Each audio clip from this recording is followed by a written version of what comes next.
Assalamualaikum warahmatullahi wabarakatuh. Kami dari kelompok 9 akan mempresentasikan hasil kerja kelompok kami. Saya Anggun Betari Habibah, nomor absen 25.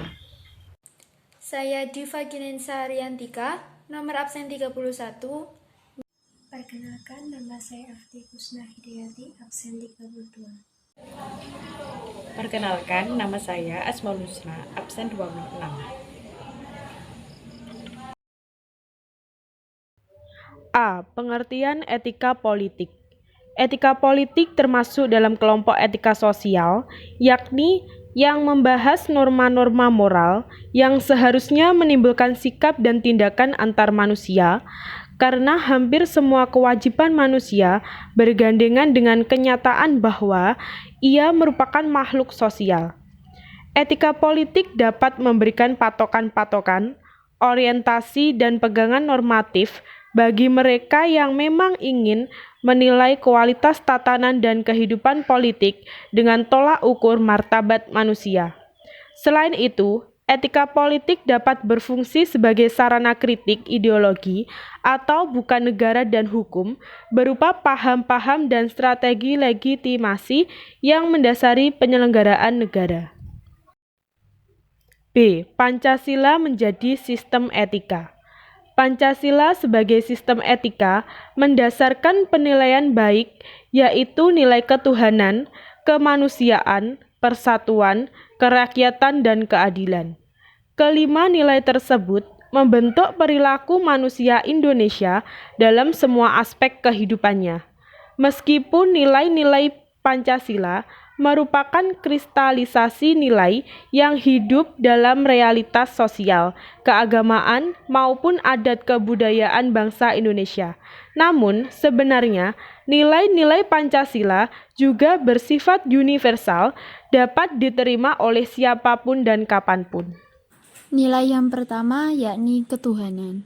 Secara hierarkis, nilai ini bisa dikatakan sebagai nilai tertinggi karena menyangkut nilai yang bersifat mutlak. Seluruh nilai kebaikan diturunkan dari nilai ini. Suatu perbuatan baik dikatakan baik apabila tidak bertentangan dengan nilai kaidah dan hukum Tuhan. Nilai kedua yakni kemanusiaan. Suatu perbuatan dikatakan baik apabila sesuai dengan nilai-nilai kemanusiaan. Prinsip pokok dalam nilai kemanusiaan Pancasila adalah keadilan dan keadaban. Keadilan mensyaratkan keseimbangan antara lahir dan batin, jasmani dan rohani.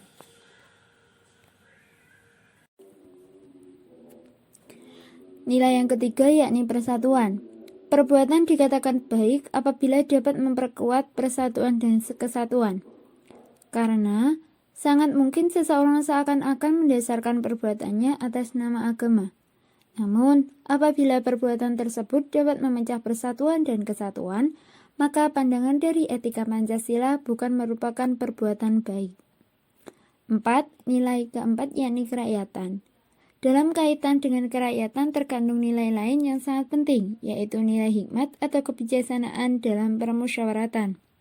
Kata hikmat atau kebijaksanaan berorientasi pada tindakan yang mengandung nilai kebaikan tertinggi. Nilai kelima yakni keadilan. Nilai keadilan pada sila kelima lebih diarahkan pada konteks sosial. Suatu perbuatan dikatakan baik apabila sesuai dengan prinsip keadilan masyarakat banyak. C. Dimensi politis kehidupan manusia. Berdasarkan sifat kodrat manusia sebagai makhluk individu dan sosial, dimensi politis mencangkup lingkaran kelembagaan hukum dan negara, sistem nilai serta ideologi yang memberikan legitimasi kepada individu tersebut. Sebuah keputusan bersifat politis jika diambil dengan memperhatikan kepentingan masyarakat sebagai suatu hal menyeluruh. Dimensi politis manusia memiliki dua hal fundamental, yaitu pengertian dan kehendak untuk bertindak. Dua segi fundamental itu dapat diamati dalam setiap aspek kehidupan manusia. Dua aspek ini yang senantiasa berhadapan dengan tindakan moral manusia.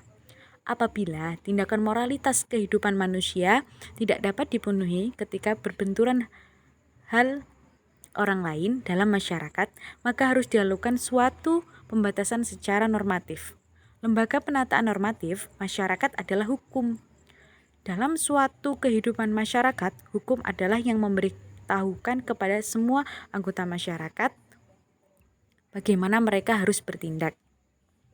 Oleh karena itu, hal yang secara efektif dapat menentukan kekuasaan masyarakat hanyalah yang punya kekuasaan untuk memaksakan kehendaknya. Lembaga itu adalah negara. Penataan efektif adalah penataan de facto, yaitu penataan yang berdasarkan kenyataan dalam menentukan tindakan masyarakat. D. Nilai-nilai Pancasila sebagai sumber etika politik. Pancasila sebagai dasar falsafah bangsa dan negara yang merupakan satu kesatuan nilai yang tidak dapat dipisahkan dengan masing-masing silanya. Karena jika dilihat dari satu persatu dari masing-masing sila itu dapat saja ditemukan dalam kehidupan berbangsa dan bernegara. Untuk memahami dan mendalami nilai-nilai Pancasila, dalam etika berpolitik itu semua terkandung dalam kelima sila Pancasila. Yang pertama, ketuhanan yang Maha Esa. Ketuhanan berasal dari kata Tuhan, Sang Pencipta seluruh alam. Yang Maha Esa berarti Maha Tunggal, tidak ada sekutu dalam zatnya, sifatnya, dan perbuatannya. Atas keyakinan demikianlah, maka negara Indonesia berdasarkan kepada ketuhanan yang Maha Esa. Dan negara memberikan jaminan sesuai dengan keyakinan dan kepercayaannya untuk beribadah dan beragama. Bagi semua warga tanpa terkecuali tidak boleh ada sikap dan perbuatan yang anti ketuhanan yang Maha Esa dan anti beragama. Hal ini diatur dalam Undang-Undang Dasar 1945 Pasal 29 Ayat 1. Pancasila sebagai sumber etika politik. Sila kedua. Kemanusiaan yang adil dan beradab. Kemanusiaan berasal dari kata manusia, yaitu makhluk yang berbudaya dan memiliki potensi pikir, rasa, karsa, dan cipta. Dengan akal nuraninya, manusia menyadari nilai-nilai dan norma-norma. Adil berarti wajar, yaitu sepadan dan sesuai dengan hak dan kewajiban seseorang. Beradab artinya berbudi luhur, berkesopanan, dan bersusila. Sila ketiga, Persatuan Indonesia. Persatuan berasal dari kata satu, artinya utuh, tidak terpecah belah. Persatuan mengandung pengertian bersatunya bermacam-macam corak yang beraneka ragam menjadi satu kesatuan.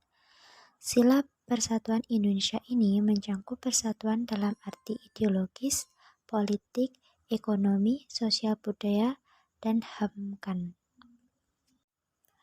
Sila keempat, kerakyatan yang dipimpin oleh hikmat kebijaksanaan dalam permusyawaratan perwakilan. Kata rakyat menjadi dasar kerakyatan, yaitu sekelompok manusia yang berdiam dalam satu wilayah tertentu. Sila ini bermaksud bahwa Indonesia menganut sistem demokrasi, baik secara langsung maupun tidak langsung. Hal ini berarti bahwa kekuasaan tertinggi berada di tangan rakyat. Kerakyatan yang dipimpin oleh hikmat kebijaksanaan dalam permusyawaratan perwakilan berarti bahwa rakyat dalam melaksanakan tugas kekuasaannya ikut dalam pengambilan keputusan. Sila kelima, keadilan sosial bagi seluruh rakyat Indonesia. Keadilan sosial berarti keadilan yang berlaku dalam masyarakat di segala bidang kehidupan, baik material maupun spiritual. Seluruh rakyat berarti semua warga negara Indonesia, baik yang tinggal di dalam negeri maupun yang di luar negeri. Sekian presentasi dari kelompok 9, semoga bermanfaat. Wallahul muwaffiq ila aqwamit thoriq. Wassalamualaikum warahmatullahi wabarakatuh.